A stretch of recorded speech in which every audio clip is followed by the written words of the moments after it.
Smell that, ladies and gentlemen. Fucking finals footy in the air, folks. We're here in September. The 27 weeks is dedicating our time to watching the sport, to watch everything. A new season starts all over again. And now the Brisbane Broncos are touted to defeat everybody in this new arena, apparently. But will it happen? I would say probably not. I'm very excited, Christopher. I'm very excited to introduce you to the set.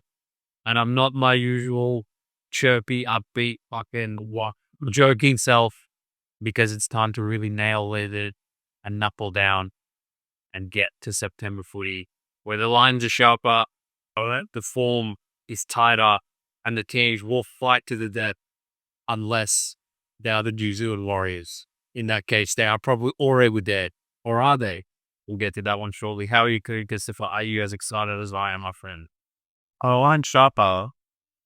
No, it's just if I'm and it's like everyone.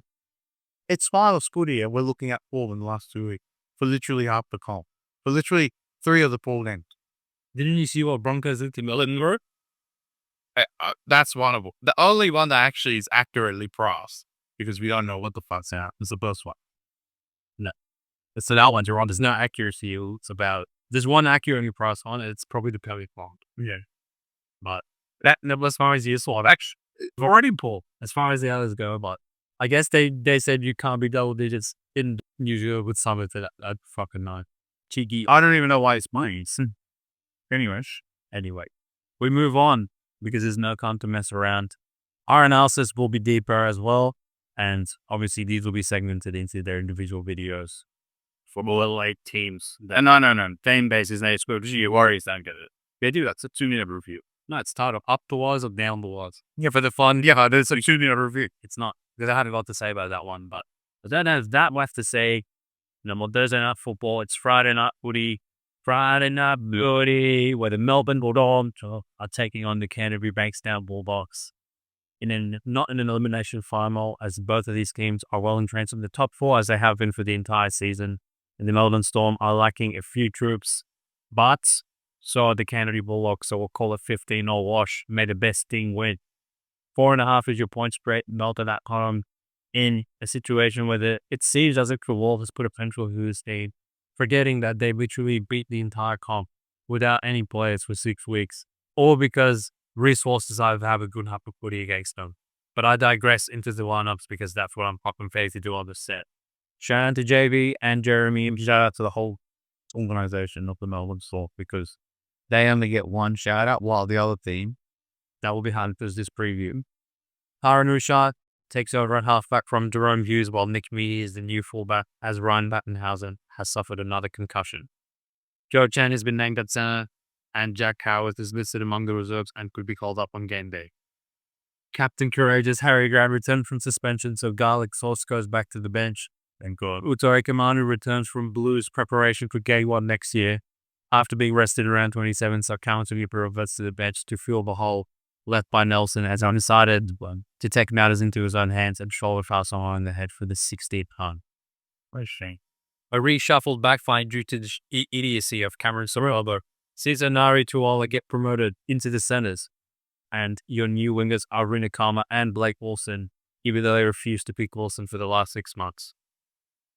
Bronson Jerry's got a run through concussion. Jacob Carras has been named on the extended bench as he looks to break physics, and he was in this most of the injury in 7 days could go right up there, as they literally don't have anybody to match up with Xavier Cokes. Shout out to you, Matthew. The only man still waving the blue flag to this club, as even the most avid Bulldogs fans potentially come out and said, we are fucking giving up pass early. I know. Like, shout out to Pistorius, who was quoted saying, we don't deserve to be playing farmers footy, but you do, mate. I'll back you there. You had a great fucking season. Shout out to Tim, all the other gentlemen in the comments of this podcast. Shout out to Connor Tracy. Billy Slater is already in the stadium waiting to take notes on how to play fullback from this man. If Rinakama's back, you all know how I feel about him. The fact that they had to name you is dire straits in Canterbury right now. And Ari, I normally say you have the ability to score because you're not a Knights jersey, but in this instance, you may all be running out in a Knights jersey. Stephen Crichton, the stock portfolio of the Canterbury Bulldogs shot up 400% overnight as you announced your re-signing to 2031, where you are touted to win 8 more premierships, as you are the greatest all time. What's the last fullback? Will you play fullback, pseudo fullback in this game? I hope not. Be winner. Blake Wilson, shout out to you. Probably the last game in the Canterbury jersey. I suspect you'll be in the Manly colours after this game. Matt Burton, 7 weeks without you playing up to human being. It's got this around. Are you waiting for files to prove your worth to the Perth Bears? We'll see. Lachlan Galvin, you are back to having 0 statues. But how Tanavan surely has one. If they manage to win this game and get themselves EI by the prelim, or can you be revealed as they will mass produce them? Nice. Shout out to Maxine Noni, blew you away as the Bulldogs blew hopefully for the sake of the steak. Shout out to Bailey Hayward. Cameron Smith also is parked next to Billy, so to take notes of how to play the hooking position from you. The man that invented the dummy half roll in 1908. He's been around that long. Sam Hughes, you will be so learning hat trick. You probably not be a hat trick. Kick out, shout out to you, pretty good player. Shout out to Jacob Preston, the Australian and Kangaroos and New South Wales captain.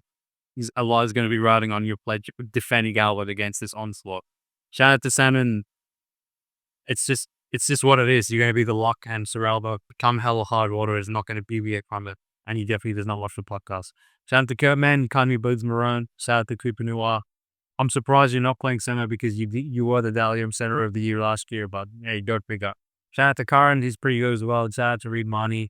He's just making up the numbers. He probably won't actually get on the field because he's now the 73rd best booker in Canterbury. The spread of 4.5. Is that it? But you feel as if it is super. To be completely written off and only be $4.5 concerns me. I mean, does it not concern you? I feel like Canterbury fans themselves have written them off. So who the fuck's betting on this market? Someone explain. Someone call me. Who's betting on dogs? Like, in my opinion, if they were completely written off, we're looking at 7. And at this point, I am very concerned when it comes to spreads like this. This could fuck us over straight away. Because why the fuck are they only 4.5? They're done. They look done. They looked cooked. This is the Dragons game 2.0 all over it. And what's incredible is that in the final scenario where that lines are so accurate. So who the fuck is only laying 4? Who is it? Tell me. Someone find out these people that are only taking 4 points with dogs because they're an awful group of players. Melbourne literally only need to score 12 and they'll cover 4 because dogs only can get to 6.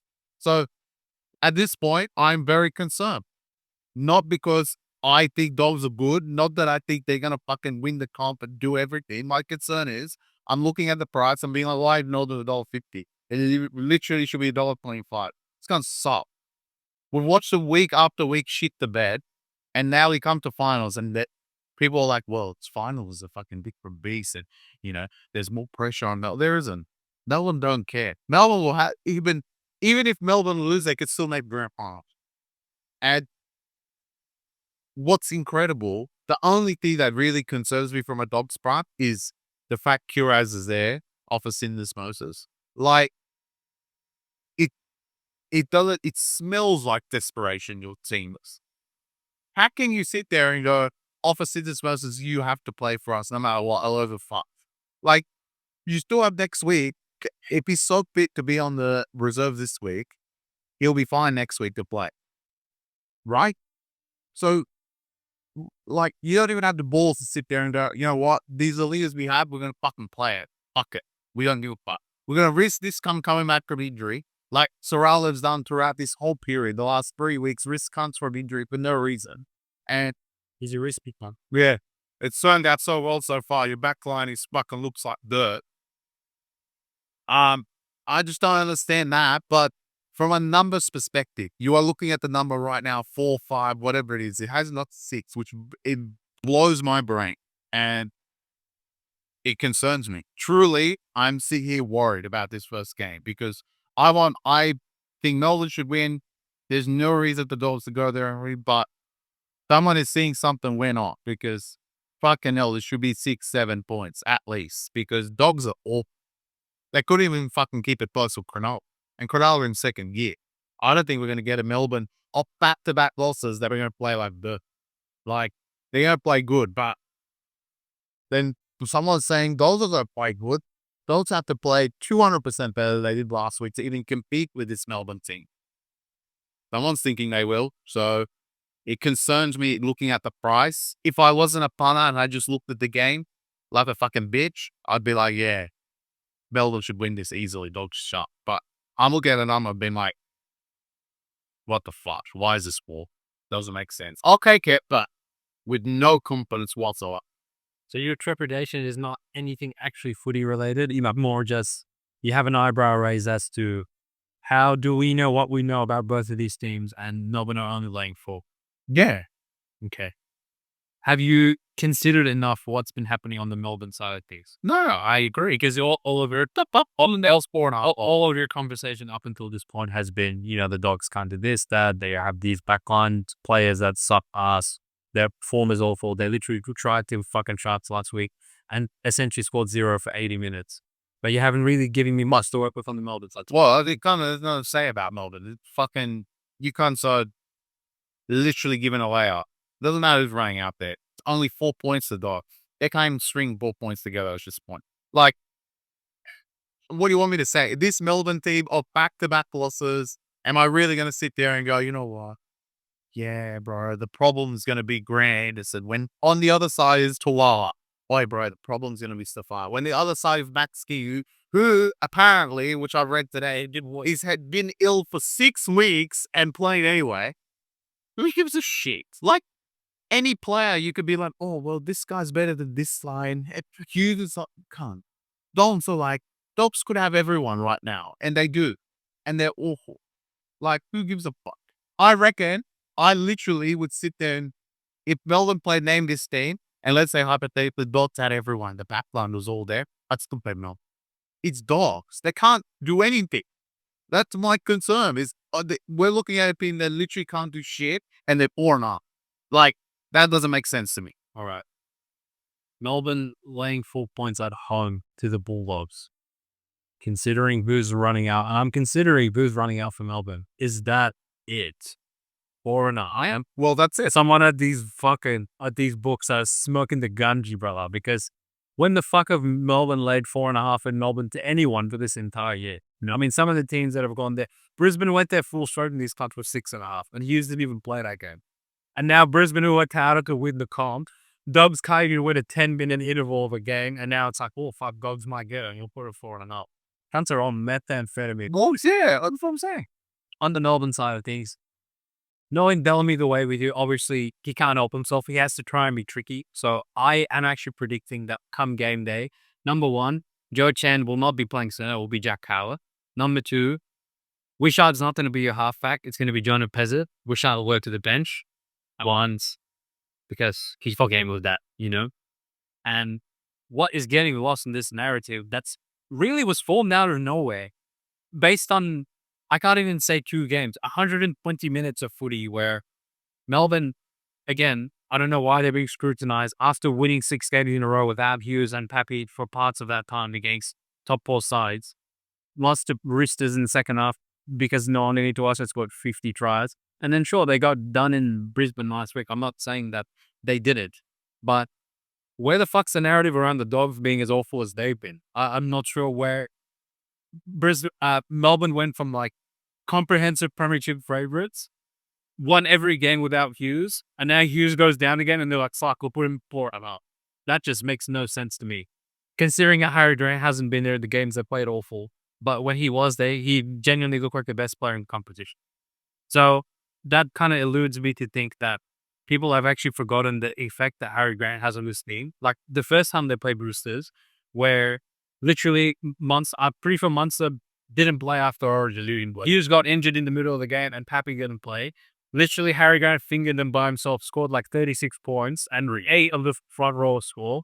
And everyone's like, oh, Harry Grant's back, but it doesn't matter. Hughes is out, even though he's played 1 game in 8 weeks. They have a definitive advantage outside with Coates and Warbrick going up against Brina Karma. And, you know, even if Taraz plays at 70%, yeah, he can't match up with Coates anyways. That's just, that's just something that the Bulldogs can't dictate.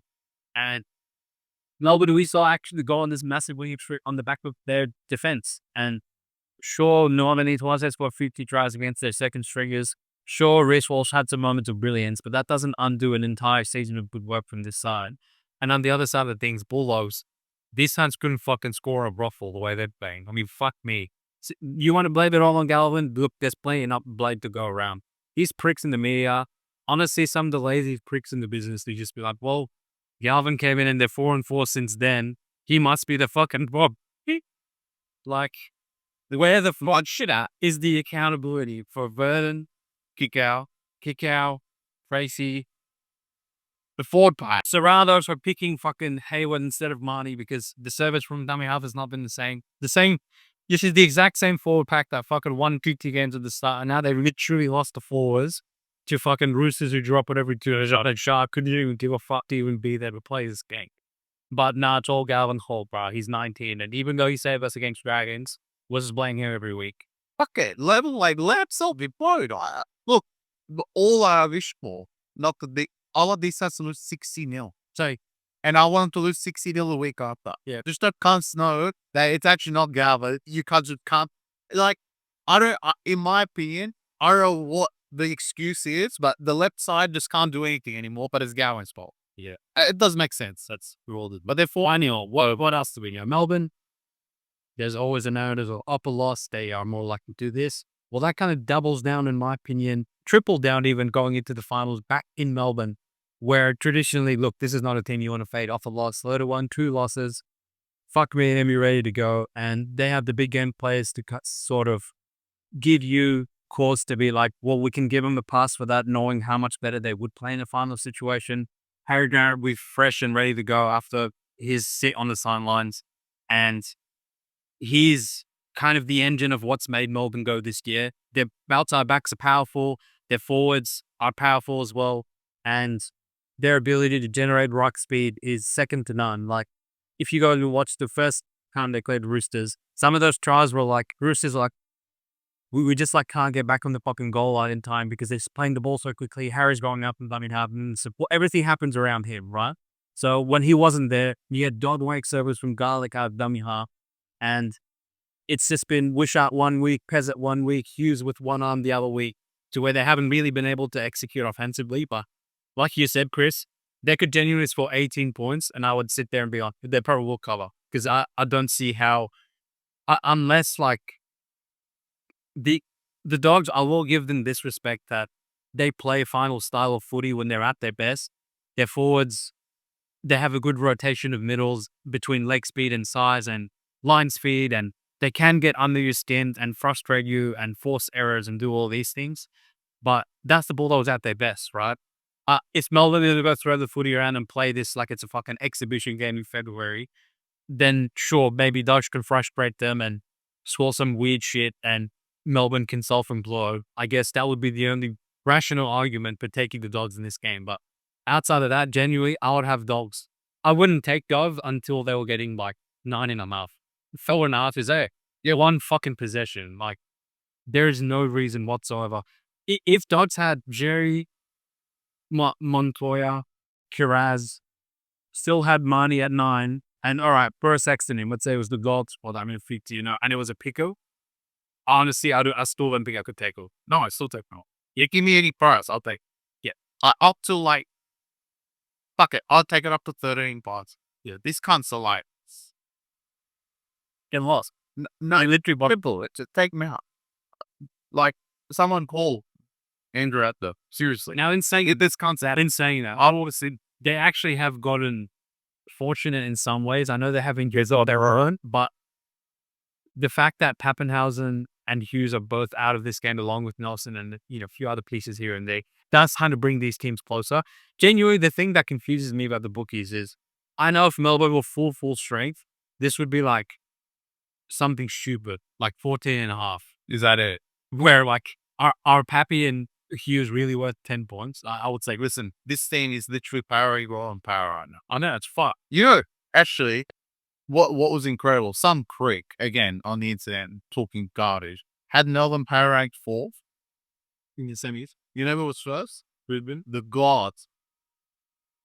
I don't speak of it as Brisbane. God. God, sure. I'll get to the gods. But look at all. It's fine. Oh, bro, you wouldn't have the dogs. So no, you had dogs third. NRL 360 were having debate who's in better form between Melbourne and Bulldogs, and one of the can't say Bulldog. And this is like, And then you get frigged in every single red window about four. Anyway, that if the dogs somehow, like, I'm on record right now, if they go on me, then some stupid shit has happened throughout the game where either Nolan went and disappointed he made 20 errors, there was a sin bid or a send off, if not both. There was 3 kick ricochet tries that ended up going in the Bulldogs' favor. Some referee blunder was made. There is no fucking reason, logical way. There's no rational way that you can take Winnacama to Walla and Carr to Melbourne and God win. It's like, this is not going to happen. So at that point, the conversation becomes, is it worth taking the Dogs with the points in the virtue that it would be a close game? Yeah, I would take Dogs with the points if this was 9 or 10.5 and Melbourne running out no players. But at 4, that's like not much room for error. That's one try. and this could say in the finals game. Yeah, before. Yeah. What have they proven to us that they can in this for all of us? Because all right, the argument will be, well, it's finals and it's different, right? So hey, y'all, there's the light switch. What evidence do we have that you cunts can flick it up and down? The other 50 finalist style games you come to play, you lost all. Exactly. So you haven't proven that, But bro, anyway, let's be Raiders. After going out 50-0, you beat Raiders. Did you beat Penrith? No. Did you beat Melbourne? No. Did you beat Roosters when they could actually play properly? No, you hit it. Did you beat Sharks? Did you beat Sharks from the card? No. Did you beat Brisbane? No. Interesting. And now you come to 4.5. Did they lose to Brisbane without Walsh? Yes. This is bucket. This has to be an investigation. The Bulldog fans again, Tim, the other blokes. Look, we never died with them. It's fun. Truly, if you're a diker, then tell us. I don't want to hear, dogs, Mike. I love Bulldogs, and that's why. I want to hear why. Tell me why. Explain to me why Bulldogs are going to beat this Melbourne thing. And I'm open ears, but I'm not saying. You know what's interesting? Next week, you'll come make change because of who they play. Oh, they would next week. Don't worry about that. They'll be worried. Speaking of Warriors, Speaking of the Bulldogs, those mighty was hosting a fucking finals game. He's right. That doesn't happen every year. So a quick shout out and round of applause to the Waz for a fantastic regular season. And it's a perm fight, for sure. Thankfully, for the sake of the sport, this is playing at New Zealand because otherwise we would see probably spread of 15.5. I don't like seeing them finals games. And it does give them a slightest slither of hope against the 4-time premiers. And this is what they're on. My last thing I would say was, they did get this much lucky. They did get AAMI, the king of unders, which really annoys me. The versatile Queensland legend himself, Kurt Capel, ships from back row to play centre for Rocco Berry, who was gone with a shoulder injury. That means Halasima goes to the starting side of the back row. Wade Egan and Jackson Ford are both back for the sudden death showdown, so Sam Bailey drops to the reserves. And your boy Tanner Stowers-Smith is on the bench for this one. Thank God. Brian Durdo and Liam Martin are back on deck after being an extended break to get over nickel injuries, but Mitch Kenny will miss this game with the hamstring injury. Summerton takes over in the 9 jersey. Alamani retains his spot in the wing with Tommy Jenkins dropped to 18th man, which is very random because Jenkins has been in good form for this entire season. God Barnes were. Luke Jonas slides to the bench to accommodate Martha's return. Dan Laurie drops out of the side. A spread of 9.5 off the back of Mitch Kenny. Breaking news. Is this just as simple as Warriors? You had a good run, but it's over, and the Penrith Panthers will be booking themselves to an Elimination 5-1 next week. Another one, but I don't really care about the game, to be honest. Like, who cares? Penrith's going to win. Just back it up. They should have really taken us from you. This shit game. Like, first of all, the fact these cunts get to draw Warriors and potentially Bulldogs just blows my mind. As their 7th place team, they get the God draw, which in both scenarios, they're going to be over 4.5 points favorites after those get fucking killed in Melbourne for no reason. This week, there will be no down the wires because I'm going to back them up it. If you get 10 points, like, I don't... Look, 10 points has been done in the finals. But to be 10 points at home, that hasn't been done. I don't think ever. in the history of this sport. I may be wrong, but to be 10-point dogs at home. And we're not talking about, they're just playing fucking banquets, then it doesn't count because it's kind of paying either. You're literally 3 hours away. I mean, to be honest, you can't be fucking despicable. All I can wish for and hope for is you show effort and you play like Penrith. Because in a true scenario, for you to beat Penrith, you're not fucking throw the footy around, which you can't say, don't just, even if you do, like, fuck me, you can't some more back to decide about. So you have to play like Penrith and not want to take the points because your only route is just kicking long, tackling hard, keeping long, tackling hard, which is the Penrith motto. If we get two runs of this because dogs will do the same shit. And that's why I don't give a fuck. But in essence, I just think like this game. Look, this is going to be a first in the finals. I don't even think Penrith will try. Like, they could lead like by like 14 and he'll take Cleary off with 20 to go. I mean, they put the try and try harder. I know, buddy. I know they know what's coming. And what dogs? Well, hypothetically, they hope dogs. But look, there's a lot bigger bridge to fry for Melbourne Penrith. And is this like a game they could fucking dodge? I'm up so. Like, if I were to lose my bracket and I'd lose it to Warriors, truly I wouldn't give a fuck. That would be hilarious. I'll tap a part. I'll be the team that knocked out the Penrith Panthers 4 in a row is this Warriors iteration, who we can't beat. I literally couldn't beat daily. And they gave up weeks ago. So, look, I hope he can't win. That's why I don't want to do down the wires, because like, I truly am cheering for you cunts. I will cheer for everyone that is against Penrith. I'm just more of a realist that I know these cunts are going to fucking just break anyone in their way. Most likely, this is going to be literally, actually, this is the best way to put it. This is going to be the Dragons and last week 2.0. And it's incredible that we have to watch this in the finals. What would I wish for? Penrith going to Redcliffe, Penrith going to Bankwest to play Para, Penrith to even play Manly because Manly beat them. There's a bunch of games that I wish this was occurring. But thankfully, they put it in the rubbish time slot. It's 4 o'clock on a Saturday where there's 4 hours between that and the Sharks game, you dumbass NRL. For whatever reason, you can't want to schedule it 4 hours early. Who the fuck's going to watch the shit anyway? They're shit. It's just shit from the relief. Fuck these cunts. Parrot, whatever. They will buy 8. Because I'll make Warrior plus 10. Okay. As far as the actual game goes, how Warren can you say what's in the knowledge? Just hope that they can't score. Like this. Look, last week you cut scored really well. Look, this is just shut the fuck up. Oh, look, you don't hope they clear you up to the night. I want to say this is the only way Pats could score. I'll explain. Just give the ball house. Yeah, I just see. Yeah, that's it. I'll be all right. Well, that's the level it's got to. All right. You're arguing, oh, fuck, I wish Penrith could play Para or Dolphin. Wouldn't it be nice if they played fucking Sharps or Roosters at least? Like, you know, the cunts that are already there. They conveniently lined up with the most awful fucking final side I've ever seen. To be double-digit dogs in their own country. Oh, to you, I mean, if they whose fault that actually is. So, yeah, no. If they're just beating Sharks like humans, you moron. Anyway, look, those that have been following this podcast religiously know my feelings about Penrith. Oh, yeah. My feelings and my rationale are two different things because there's no one on planet Earth that respects the side more than me. And a team that has been in the fucking grand final since I was 19 years of age and is fucking booked and has a red carpet to potentially do it again.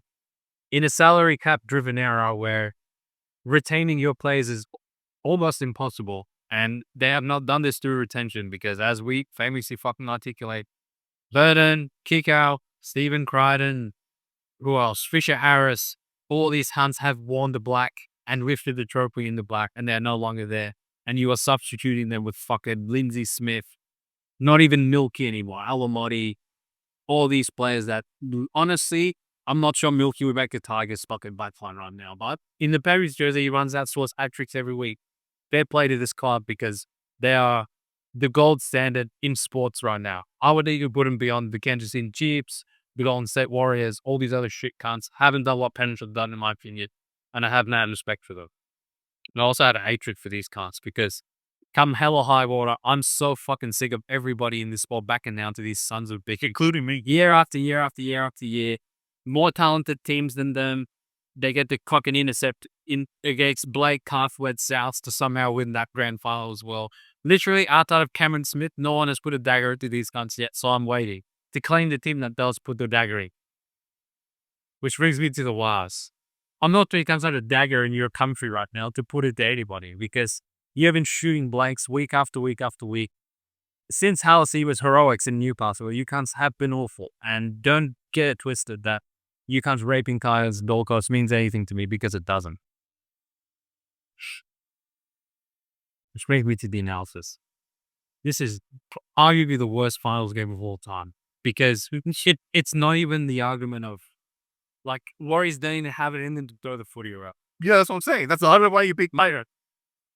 Okay, what makes Penrith good? Or actually, what are the strengths of the Wars when they're firing on all cylinders? They're good defensively. They control the middle of the park. They don't make errors. They don't really give away penalties. They don't offload the ball unnecessarily. They create momentum in the middle of the field. They support their forwards well. They have good edge running back brawlers that, if positioned by Tanner Boyd, could potentially get over the opposition 7 and 6. Their backs can make some good moves and get them a good roll on. And you know what? For whatever you want to say about the Wars, they have hell heart. And I always respect that about them. Yeah, but they're playing. So all those attributes with the current Wars fucking playing form and roster are probably at a C- level. It's not D. And you are playing the A+ iteration of everything that you pricks would dream to do while in a finals game. And it's not an accident that this is the case because, as we know, Andrew Webster, on the lineage or either the Cleary coaches that thinks he's still in Penrith, has implemented this system. It has taken you guys to a top 4 finish and a top 8 finish. So I can't fault it. But that was with Sean Johnson that was in his prime. Dan pretty much had his best season of his entire career. And Lukey Metcalf, as we said weeks ago, was the Dalian medalist at the point of his injury. And without him, this team's fallen off a fucking cliff. So, as I mentioned in the Bulldogs preview, there's no rational argument to make about the Warriors whatsoever. And if anything, it's that on steroids because you can't go around Penrith, you can't go through Penrith, you can't kick your way past Penrith, you can't be disciplined and show fucking stoicism past Penrith because these guys are generated in the lab. So what does that really lead me to argue on behalf of you morals? Nothing. They're kind of weird. They are going to need the entire country of New Zealand to lift these pricks. And the energy has to be contagious. Exit from the crowd and go into their bodies. That's not helpful. And through sheer brute force, physicality, intimidation, I need James Fisher-Harris, Halasima, K-Paul at center, the millionaire, what's his name again? I think he's near Corey will play. Jackson Ford might have to play for Mary. Aaron Clark, the Dalian Blockbuster. I need brute fucking force from you cunts. I don't give a fuck if one of you motherfuckers get sent off. That's fine with me. 2 of you can get sent off. You're not going to win anyway. I'm talking throw Cleary off his game. Make Edward see ghosts out there. Just physically give it your all to try and annihilate this team. Because unless we throw them off their game, they're not going to self-implode because that's not fucking what Penrith does. So your path to victory is hang in there when it gets tough. Don't just fucking concede points when you're going to have to repel Penrith a few times. And potentially the energy, the hope that the crowd is giving you with 30,000 Gs out there screaming your go Gs would potentially get you into a position where you might be able to score some garbage down there. Because execution-wise, you're not getting past Penrith either. I'm talking kick Ricochet, brother.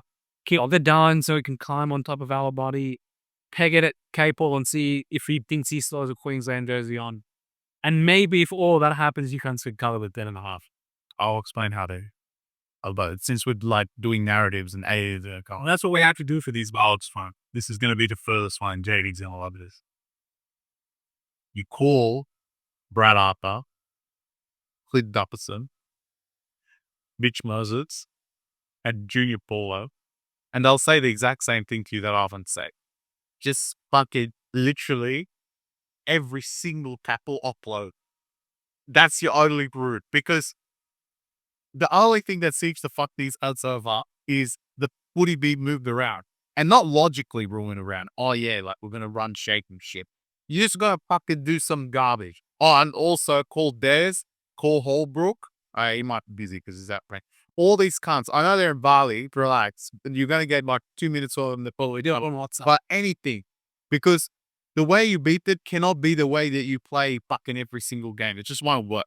And like you mentioned, everything they Warriors have done so far this year and how they've got to this level is exactly what Penrith do. Just Penrith will do it 10 times better. So you can't just gonna have to think of something else. So I would go to the level of literally talking to anyone that's been these cunts in the last couple of years, because you just gotta figure out how. Dolphins, they're a good example as well, because these cunts know how to score. Is you cunts like got a score of garbage. I think that's the best way to put it. And the best way to score garbage is just fucking throw this footy around. But not just fucking, oh yeah, we're gonna run shape, because your shape's gonna be shit. You can't run shape the whole year. Up level, second phase, but yeah. On the Penrith side of things, look, I do think you will eventually run into a wall in the semifinals, but I don't think you'll be this game. You're too classy, you're too well coached. You have too many good players. Nathan Cleary against kind of boy. Like, but there's really not much else I can sit here and say. You should win. You probably 99% will win. And I will have a bit more to say on the Penrith side of things next week when they most likely we can play the Bullfrogs or they go to Melbourne in a heavyweight clash. We'll see what happens. But it's time, I think, to move on to this thriller in Manila of the round. Now we got 2 weeks. Considering what's at stake in obviously the best elimination final of this weekend, where our Penal Sharks headline the Sydney Roosters, who have been flying very high. But if you look close enough, the Sharks have kind of been flying as well, a little bit under the radar. And it seems that not many are paying attention to the Sharks, or they just showing a lot of love to the Sydney Roosters. Shout out to James and Barnsey, obviously the two ambassadors of the Chooks on this podcast. 2.5, the home division. No, can't get run down out of my head. The home underdogs at PointsBet Stadium, where they have played very well, the Sharkies, and this is how they're running out. Braden Chilwell is back after missing round 27 with an ankle injury, so Daniel Atkinson goes to 18th man. Britton Nicoraz are listed in the reserves for no reason. He will obviously come in on game day. Do not trick at anyone. Why is it sick? And wait, hush yourself. Trent Robinson goes with the same 17 bounds that beat the Doctors House last week. Well, look, okay. Yes, there's a lot on the line for you, isn't there, Chris? Not really. I mean, look, between love and hate. Yeah, obviously, they love Sharks, hate Roosters. Everyone knows this, but will the like prevail on this one for you? I think this is everyone's must-watch game on Saturday night. Like, even if you use the Brisbane game, don't worry about it. This is the game. Like, if you had to watch one game this week, I'll choose this, because these two that are in the four outside of Raiders and Brisbane. Outside of Raiders, not rated, really. They just got rated. Outside of Brisbane, then Gods, and Sharks, Roosters. These three teams are the oddest teams of the cup right now. And hypothetically, which I think few of you may know what we're going to say next for the next team, but hypothetically, all three of these teams have to be squeezed into one spot. And that's going to be something special. And the first starts with this elimination file. Cronulla full strength, Roosters full strength. Like, no one has any excuses. This is it, basically. And what I've seen in the past is that Sharks really struggle in this sort of game. And Roosters seem to always get them, one, in the draw. But two, seem to win this game pretty often. We remember the 4-man Roosters team that scored through CY1 garbage and beat the Nat spread not too long ago in the finals game. But I've said this before. There's really, as they are underdogs now, there's really nothing to lose if you take Cronulla. I think this is one of those games. And for true podcast listeners that watched in the past, there was a game that Sharks, I think without Hines, played Melbourne in Cronulla, and you were like, what? Melbourne. No, they do. Oh, they do. No, they beat them at points. No, they went to Melbourne with Atkinson and View. Oh, that was last year. This year I'm talking about. Yeah, no, I play. Yeah, okay. They were 5.5, 6.5. And I came in saying and said, you guys have nothing to lose. We fucking back Sharks every week. Like, okay, this one, they're not going to perform well in this particular high leverage game. Like, well, all right, take Nova then. Go on, gangsters. And Sharks ended up winning that. You know, this is insane. I feel like people are just like, oh, well, Roosters are good in the finals. Roosters always beat Sharks in the finals. I don't care. It's that point spread. They have Mark. Yeah. Well, I'm like, you know what? Like, one, Sharks are underdogs at home in a finals game. You don't get that often, even though they're going to be underdogs, hypothetically, through the whole final series. Two, what do you got to lose? Okay, Roosters win. What the fucking whoop-de-doo? Who gives a fuck? Like, one, you're getting shit bras. And two, what they've done so far is a bit impressive, but to say that Sharks has been underwhelming is not true. So if Roosters win, it's just because they're so button good and they're talented and they continue their run. Sure. But on the Cronulla standpoint, do I take anything away? This season's already been dirt. And I think people don't understand that. Even if, unless the only way that their season isn't dirt is if they make a grand final, is this team should have been in the top four. Hypothetically, we both had a minor premiers based on their draw and the fact they don't have a lot of origin players. So if they lose to Roosters week one, it will just put the end of their disappointing season just a bit early, right? So you really have nothing to lose. And I think I'm going to say this a lot about the Cronulla team if they were to continue. Hypothetically, I think they will. And come next week, I'll say the same fucking thing because whoever they play, I'll be like, well, you got nothing to fucking lose. Because at this point, they should be in the prelim. They should be in that top four clash. But they're not because they're fucking idiots and they've lost some dumb games on the way. So what are you really losing at this point? If Sharks were at the level that they should be, they literally would be like $1.60 in this game to beat Roosters, if not lower. So I don't think that you're getting a wrong price. I just think people are just like, oh yeah, fucking fake Sharks. Fuck it. You don't think it's the wrong price where Sharks getting 2.5? No, I think like That's fair. it's fair, but it's not like I'm saying like a big Roosters. It's shit. Like it is a shit price because who the fuck's gonna lay points with these idiots who I hate on the road? But I think the price is right because Roosters are at that level. They've proven against good teams. Where Sharks have played a bunch of bunts other than last week, man, they haven't been great in finals. And we've seen that time and time again. They got that one finals win last year, which you like remember Cowboy coming back. You'd seem to remember, but they got fucking raped and looked up. But anyway, again, another team that I think Cronulla is in a situation that they've played a lot better going into the finals. I said this a few weeks ago too. They've been in a lot better going into the finals before, and they've literally shapped the bed. So what the fuck's the difference when they're awful? And I would say they're awful. They're in good form, but they're nothing like they should be. So I'll take Cronulla. You have been quoted on this podcast saying, if X 5-10 with yours on Tupo, I just can't be bothered betting on this team. That's the only guitar being on Tubes bother you in this one. That because I'll say this before I say it again. Roosters will lose themselves. Like, do we forget when they went to PointsBet at Pickham early this year and they literally had that and the middle of the pod dissolved into fucking water and they got raped by Brayley? Like, what Roosters actually, and you mentioned this about a Grant before, what Roosters seem to struggle with is any hooker that is capable of running the ball for whatever reason. Because their middles, as much as they're big names, they seem to fucking dissolve once someone runs the ball from dummy arm. So they've been raped by Brayley in the past and they've been raped by Grant in the past. And Brayley back at it at PointsBet. Actually, like in this case, and often these pick and gigs happen, this is like a typical 13 plus. It could be Cronulla 13 plus. Like Roosters will just fucking throw tab. Like Brighton She Sharks like springing to like 18-0 and they're like, yeah, all right, we can't be bothered. I can't see that happening at all, but I can see happening in a very tight, fun contest.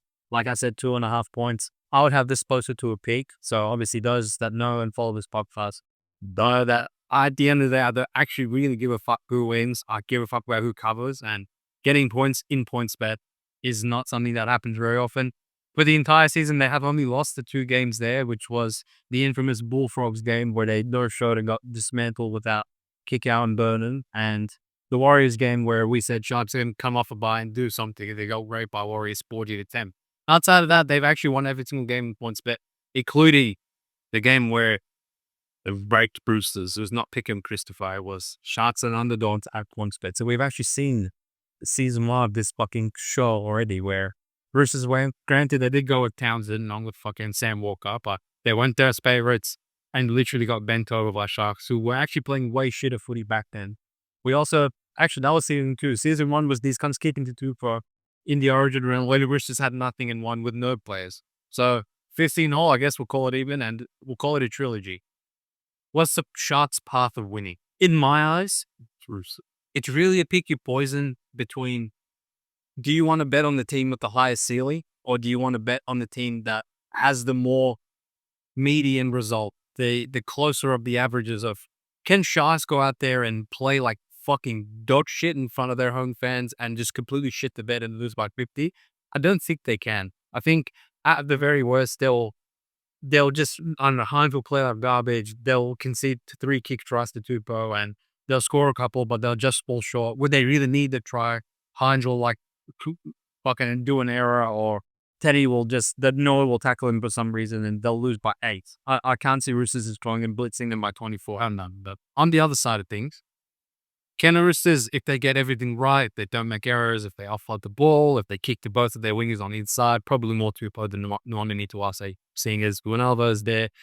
If they support their forwards and they get a roll on, can Teddy and Watson and these kind of players take advantage of the Cronulla Sharks without McInnes looking a little bit lighter in the middle of the park than they normally would? Sure, they can. Are Roosters intrinsically the better team because of they can play better and they have, let's just call it what it is, more talented players? I would say yes, but does that mean I'm them go and lay 2-3.5 points with them in the Sharks building, knowing how well Kamal do play there? And I'm gonna extend your point, Chris. I think it's a really important one. This is like 4-year stretch now of Cronulla either being in the top 4 or knocking on the door of the top 4, a la this year after year after year. And one thing I really struggle with is expectations. When they've gone into these games as heavy favorites, they have found a way to fuck it up the majority of the time. And you can tell that their players don't play the same way under pressure that they do as just the regular season. Sharps go out there and win by 50 every week when they were actually better a few years ago for no reason. But now it's kind of like, I'm not really seeing anyone tip Cronulla. No one was this week's just Roosters fucking. They have no idea to us. So I'll explain, because I did my bracket today. Sharks to win the comp is 21-1. Roosters, you want to guess what it is? Ball. Yeah, makes sense. $9 difference. That's up with there. Oh, bro, like, only thing that is worse than Sharks right now is Warriors. It might be the bunch of people are Sharks, but that's just like us, because obviously that we get. But I don't think they're that bad. And I don't think I've seen the last couple of weeks, especially last week. And I actually want to extend my point on Sharks, because this is truly where the review should begin. Like, who gives a fuck about the first 2 games? We didn't go into Warriors the last.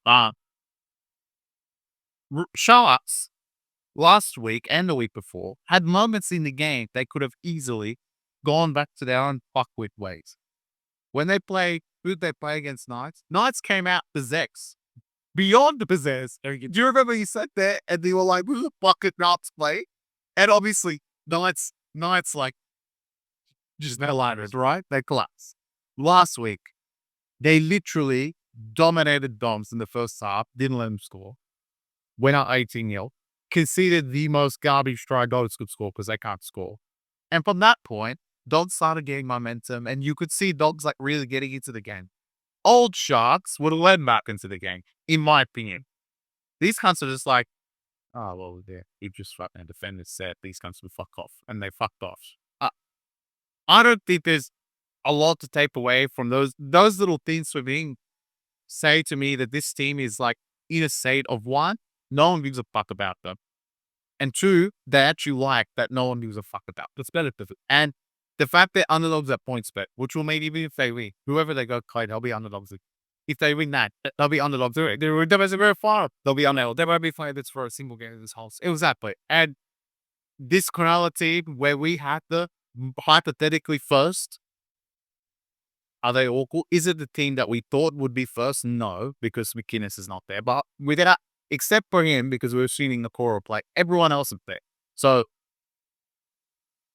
realistically, this team is what we said to come first. So we just got to back ourselves and be like, what the fuck? I mean, this team is the same team, and look, the underdogs at home, happily take it. I'll take them the week after as well. Who the fuck they play? I do think that the game for Cronulla is one of loss in the forwards, though. If they don't dominate Roosters in the middle of the park and force errors out of them and get them in a spot where they're not radio to play Adlin, play that front running style that they have dismantled in the last 2 weeks, Rabbitohs and Melbourne in. I feel like that will go a long way for Cronulla. For the Roosters, as I said, the blueprint's there for you guys. Kicking to Tupou has already worked for you against this team before. And second to that, it's more of a reason, in my opinion, because as you said, Chris, Sharks are probably one of 2 or 3 teams in this stupid fucking squad that can actually defend their goal line quite respectively, right? I don't think it will be a situation where you're just getting barged over tries from Spencer Leniu, like you're playing Souths and fucking, they're like mannequins out there where you just walk through and it's like you take it out of the barley, lips and get alpha free. And Robinson has, since he's a tricky punt, consistently starting that Uelu guy, but I feel like they can actually take his fucking head off in the first 20 minutes. Like, they've been getting away with it because they've been playing forward packs that just don't give a fuck, but I think they'll start it again. Yes, go start him. Because I think, like, they want him on so they can take the sting out of Brayley so Watson can come on. Yeah. I want him to go and get stung by Mike Elson is actually, like, I know it hasn't really affected them. The Roosters bench, I looked at it today, I'm like, is this what we've been playing every week? Budger and Bodie. They've been playing well. For me, personally, but they're not bad. I'll lie on you. Busher, it's cheesy. I've been playing that. The one of the, like, main, like, another thing that always goes in the Sharps' favor is they always have fat fucks on the bench and have all the phase on this week. With Talapide and Hammond Llewellyn and Hazelton. So, yeah. I mean, the only thing I'll bring in, again, like, I think given we'll do this on game day, I think Atkinson should be there just in case. Don't know about running into a finals game without fucking a spare poles, spare utility. That's especially someone like Atkinson. And that trio hasn't been, he was there last week. Yeah, now, but it'll be, I'll bring Atkinson.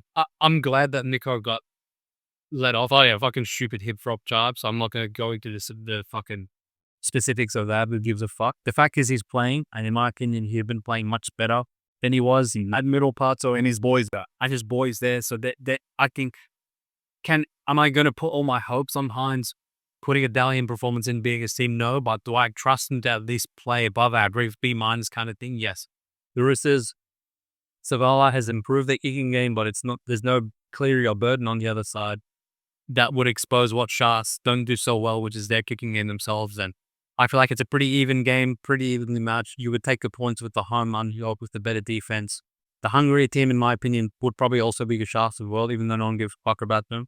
And this Roosters team probably starting to feel themselves a little bit. And although they have the finals pedigree and experience, still it's fucking Savala and Uelu. Like, this is not fucking, this is not Brandon Smith and Cooper Crop.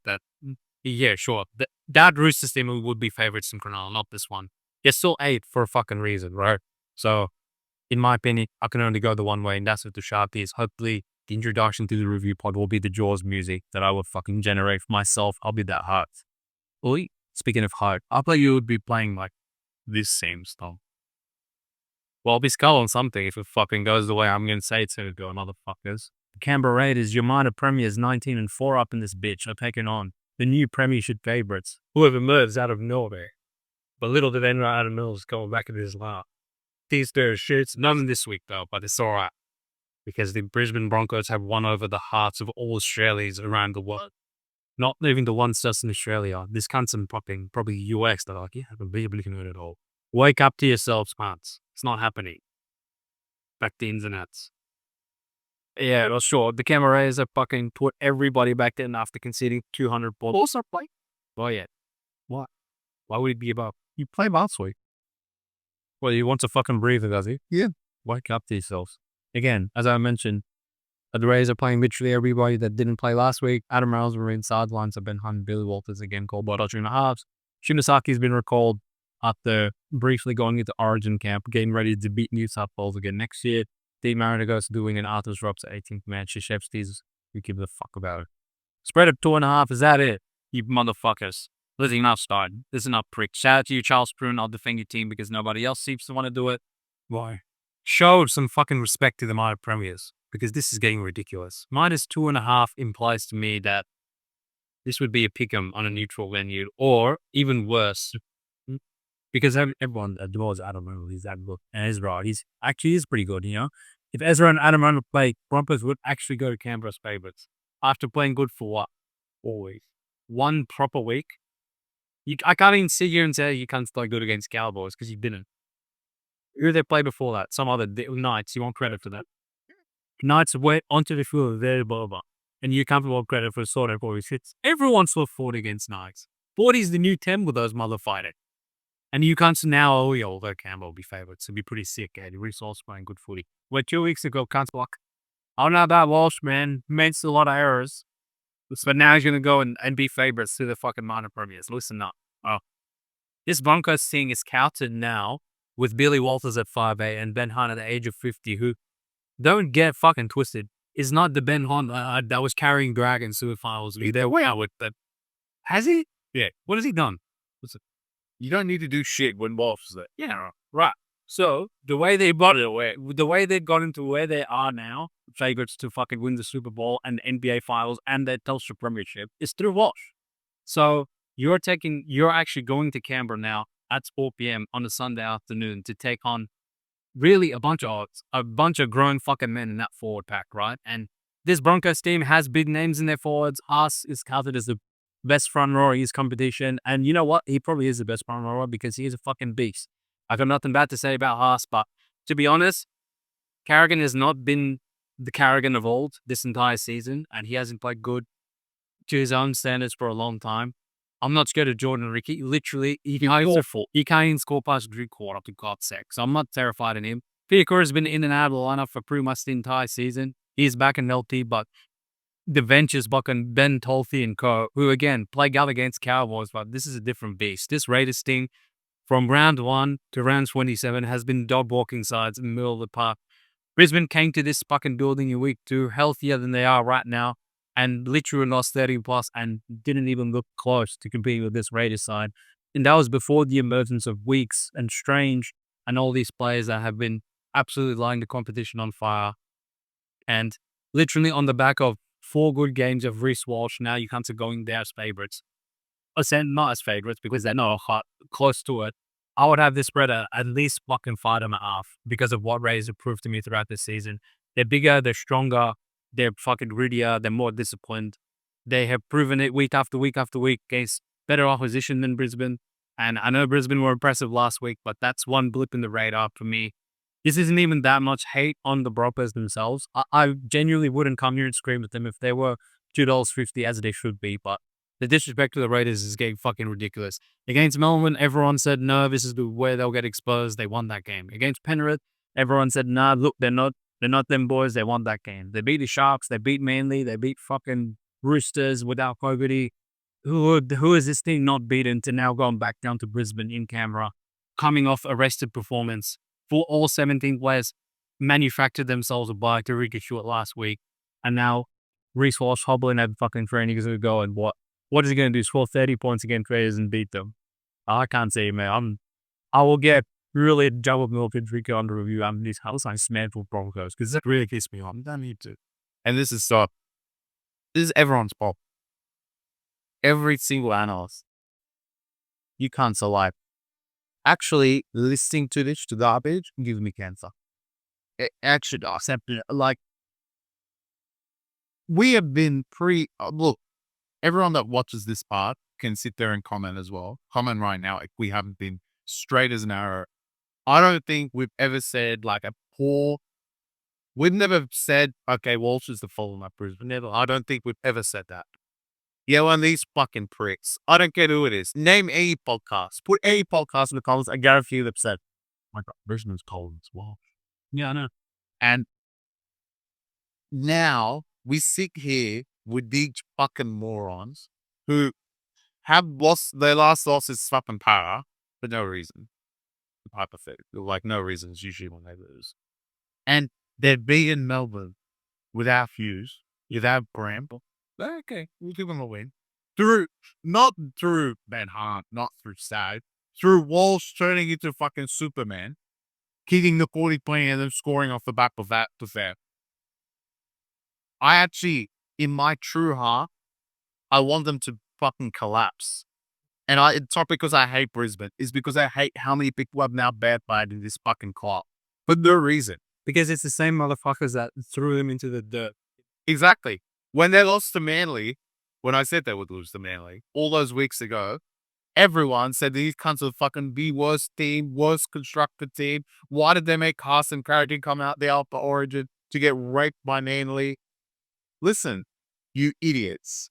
Either say straight as an arrow or just say, my opinion has changed. Not come out and say, oh, well, their form is so good. I have to say them as the most best power ranked team in the competition. Number one. That's crazy.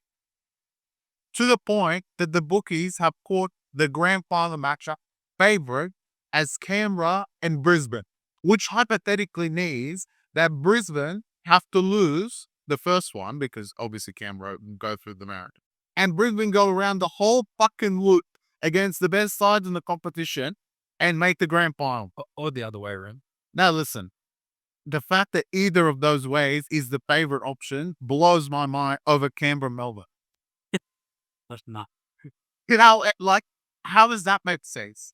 It should just be Canberra, Melbourne, right? No, we shouldn't, like, hypothetically, that should be the favorite and no one should fucking touch it. It doesn't matter how much money goes on anything else because it doesn't make sense. These guys are first and second.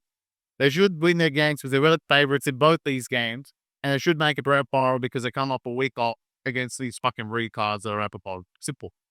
So the fact that it's been pushed so much that Brisbane have elevated themselves above everyone to be next to these Kings is incredible. And you know what else is incredible? They're not in full strength. What would we have in this sport? We would have a fucking dragon rising through the air. Broncos would be flying. Yeah. If Ezra Brails was still there. I mean, holy fuck. I mean, what is this kid become? Crazy. They're dirt. Right now, I promise you, if you're getting 10 points of power paper against them, these cards are retarded. I mean, if they lose, they will kick this close. I think their fucking habilitation of getting raped will be next week between you know who they're playing and you already know what's upset like the right here if they win. Because these idiots will fight tooth and nail and lose by 6 to Raiders and then go home and probably 6.5, if not 8.5, the way they're going favorites against Cronulla and get fucking raped. I actually, the more I think about this Sunday game, the more it infuriates me. I'm telling you, it's fucking. Now listen, there has to be infuriation on one side completely with Brisbane. Now it's time for the fucking milk. Listen up, pricks. You can't lose. I swear to God. I will pour milk on this man. If you let these cunts get to the prelim, playing like dirt for half the season, I want you cunts abolish. Your my apprenticeship needs to be given up, in my opinion. Listen, you cunts have had the week off. You get to play in Canberra. You play the most overlapped side in the fucking competition ever I've seen in the past 3 years. Without Ezra and Reynolds not playing. And you cunts want to even eat. I'm going to give you guys a bit of respite come the review if you lose these morons. If you lose the Walsh by himself, I think that would shock me more than Dogling. Same. I know the line's shorter, but I don't give a fuck. I swear my mom's not. I'm actually not even joking when I say this. I'll be more shocked if Broncos win than Warriors. Yeah. There's no reason for you motherfuckers to go to Canberra week. You had a reason for that. There's no reason for Raiders to lose. Yeah. You shouldn't. No. To the point, I would have given an extra week to play. Get the fuck out. You can't spot it. There's because Brisbane post game, everyone will come on the podcast. The boys, Brisbane are so good. We have to deal with that. It's about fair and split. Fair enough. We deal with that, but also we have to deal with that prelim match, which we could have the biggest line ever. Whoever goes there, especially between Dogs and Penrith is the underdog. Yeah. That's how hype Brisbane are. I guess everyone thing will do that. Yeah. That's how hype Brisbane are. Think about it this way. If they get to week 3 and have a home final or something, they will be favorites against Penrith. 100%. Or maybe they're not like Dogs. If Melbourne are now lose, like they'll be favorites in Melbourne as well. Yeah, they're favourites to anyone. Yeah. This is Brisbane. That could, like, one, I don't like everyone being hypocrites of themselves. Either be straight as an arrow and say these cunts have played some good footy and they still haven't showed me enough and don't back down to them. Or be fucking like us and say these cunts didn't lose. So, like, and also Raiders. Listen, actually, that'll piss me off more than Roosters winning. Obviously. These cunts, like, to be that consistent to win 9 games, and I have to fight tooth and nail to watch you cunts lose the Dragons after I predicted that to happen. And you cunts are just going to go fairy pale into your fucking stadium at 4 p.m. in the afternoon and lose to these morons because Shibasaki's back. Nah, I've had that. I can lie to me. On the Raiders side, the only cause of pause and the legitimate gripe they could with them is that they lack finals experience, and obviously they're players that have played the best for them this entire season outside of their forward pack because they're bona fide. They are well entrenched in the footy world. That's respectable. A lot of these players played in the grand final a few years ago when they were there in 2019. I know Papali was there, Tarpany was there. Pretty sure Hudson might have been there as well. In some capacity, maybe not starting, but Cruz. The forward pack, you can't question them, and if there is a sub that's going to take down Masters and Carrigan, it's Canberra because we've already seen them do this before. And I genuinely can't remember a single game this season that an opposition forward pack has like dominated this Canberra pack plus. He hasn't happened. None. And if it does. So the question marks would be on, can Fogan step up in a finals game and manage the game to allow the game-breaking talents to do what they do? Will Ethan Strange and Kyle Weitz play as physically explosive and have those 50-50 moments where, sure, Walsh could break a game open, but from what we've seen from Canberra, Weeks, one player not there on the fucking defensive line when you kick it down to him, and apparently it's a try for this cunt. And Ethan Strange, apparently you need a tractor to stop him from getting to the try line. Well, at least that's been the case for the whole fucking season. So in my eyes, if Raiders, this is all in the hands of the Raiders. If they just do what they keep on doing, I think they have 1 to 2 more gears to go to than Brisbane. The argument with Brisbane the whole season has been, if they get it right on the day, if they get it right, I'm telling you right now, if they get it right and Raiders get it right as well, Raiders will beat this team. There's no doubt in my mind that I don't give a fuck what the Walsh does out there. 40-20s, cutouts, you name it. I know Raiders are the better side and they should win this game. And if they don't, I would truly have to go back to the drawing board and be like, what the fuck did I miss in 27 rounds of watching Brisbane play out shit up until last week? And Raiders literally dominated the entire competition to that, just going out there laying an egg for no reason. Yeah, I can't see. Yeah, no, like I've been an advocate saying Brisbane could beat anyone if they're on their day. Not been this liar. And second of all, if they do in this game, I will still scream at Raiders because there was going to be points through the game that you could have fucking stopped them. Or your defense could have just not leaked points off the kickoff every few seconds, which hypothetically, that's what needs to happen when Brisbane are there. I think they will pellet a few times.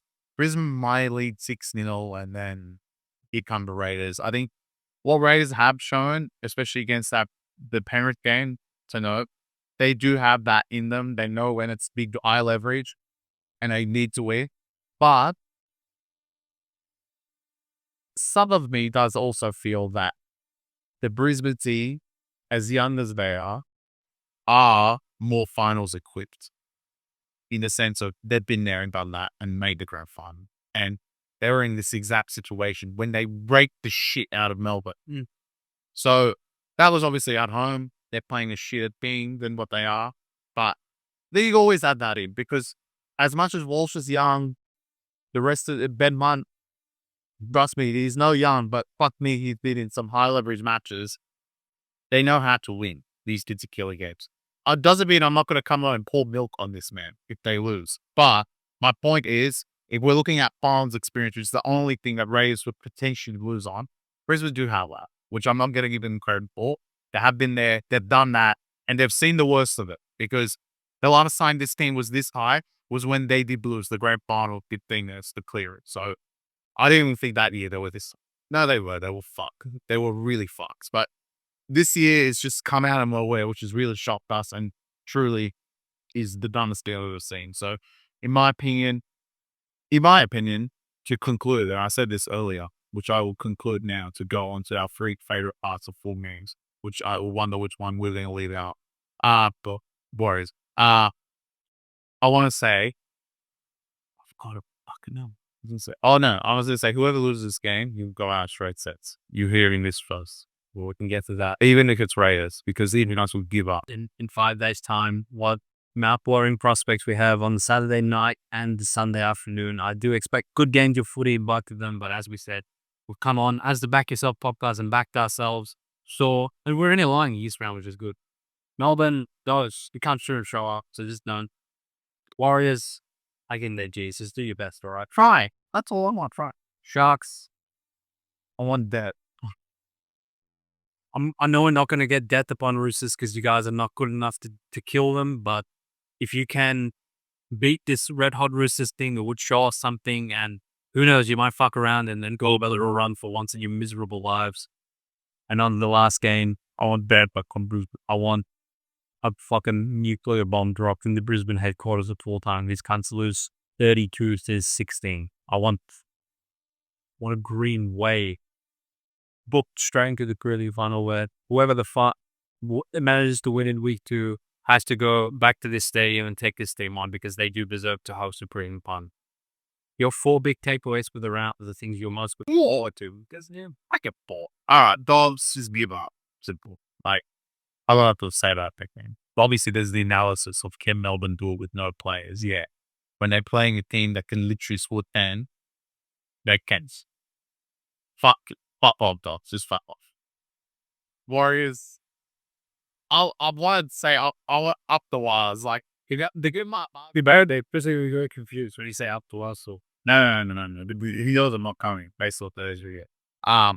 Which you guys were going to check out because we both did. And I want to say, our little podcast views, we did not fucking do this because we coordinated it. Yeah. We just decided to do this today, but we are on our own. It's great. It was great content. Anyway, regardless, and we picked the first 6 games the same, which is even better, which is fucking funny because one of them was a huge upset. Yeah.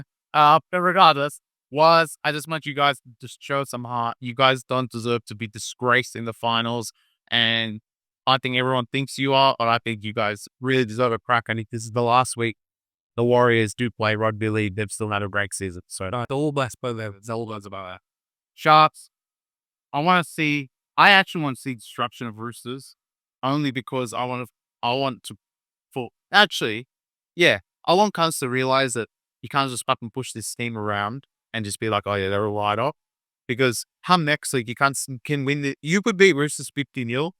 If you play Brisbane, you still be written up because everyone's just going to say Brisbane, except for us today. And then finally, I want depth from Brisbane. Depth. I want everyone we spoke all this week from Sunday when the fixtures were announced, all the way to Sunday afternoon, 6 p.m. when the job is done, to realize and eat their words, to understand this team is actually in literal garbage and can't beat Cowboys properly. That's all. Raise your bill. Number 1, Dodge, fuck up. You can't suck. Okay, so we say the same thing. Number 2, Gary Keys. I would do really, really, really weird things for the G's to somehow win this game, but I know it can't happen. So we have to do something for him. We have to think of something. What Warriors? Warriors always come. Whatever the fuck you can blood, I'll come on that because it will. Look, Warriors will get to second round. Also, well, you know that cunt that goes to the Warriors games and hates his face with the joke, but I'll literally come on. Carl's painful. But plus the joke. Yeah. If that means I'm Penrith out of this fucking competition, yeah. That's true. Not Luna. Sharks, and more specifically, Nico Hines. Wake up. If we have ever wanted you to fucking do something in your life, it's this game. For your own legacy, for your own title in the league, I don't think anyone would have you in maybe even the top fucking 8 halfbacks in this competition where you actually are a top 8 talent, if not top 5 when you're playing your best. There was arguments in prior years.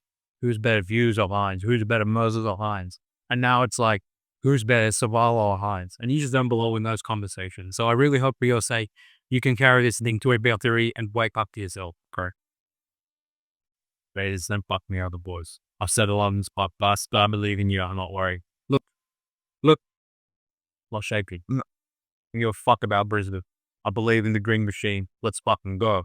We'll see you, prick. We'll see you, pricks, 5 days from now. Come to review and make sure you don't fucking miss out, because win, lose, or draw will come on. Peace. And we'll carry ourselves the way we do on the Blockbusters. Fuck you, Dolls. Fuck you, Penrith. Fuck you, Roosters. And fuck you, Brisbane.